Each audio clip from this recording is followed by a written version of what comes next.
This is Dominion God of this World, poem number 335, and it starts out with Harmony's perspective. The streets of Durban overflowing with the waves of the ocean, which not one single soul ever notices. I allow myself to be swallowed by those very waves which entice all the worlds. The dead-end life of this world.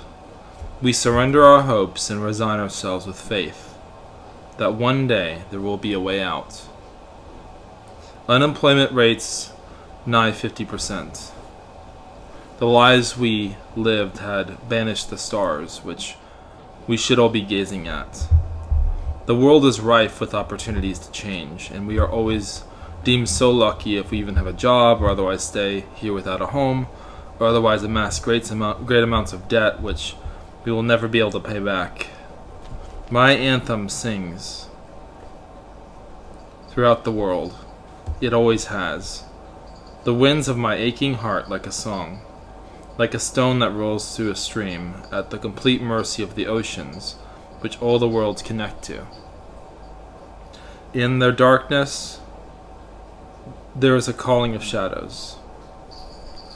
Temptation to fall into these shadows, but we would never escape, yet here I am. These waves overwhelming me, soaked in their embrace, despair that overcomes a soul when it can no longer move on its own accord.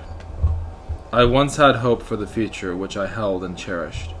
I held it as a many-colored light, which is in my hands.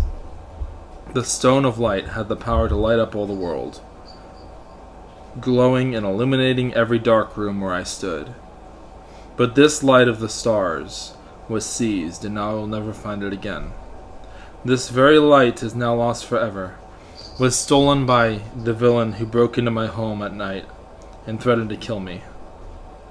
The hope of the future was always so fragile, a life filled with fear and trauma that overflows this world, where because we are all in the same precarious position, there is no one here who will listen.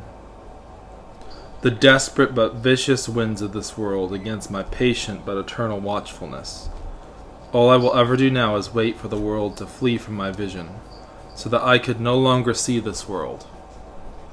Dressed in my pain, wearing those very stars on my skin. Memories of dear family members who had all died or fled the nation. And here I am, walking these streets, alone, forcibly abandoned by every soul I'd ever held dear, including my Leafy, who I hadn't heard from since my phone was stolen. If these oceans collapse under my heart, there will be no way to stop sinking. There is no limit too deep to sink. The crowds through the streets, clattering voices, melding together as one, blending indistinguishable from all others, a liturgy of the birds and stars, flowing on forward with peace, in their understanding of the very breath of heaven. The memories of times long past have inebriated my scars, washed them in euphoria, so that I understand that even covered in scars, there is a place to find healing. And one day the scars will remind us that healing is possible, but political forces are forever marching through these avenues. And I remember the days of my youth, constant reminders of my education, the future calling me, buried in books, reading about the past while dreaming about the future, realizing how hopeless it all was and how powerless I am always to save this nation, to resist pain.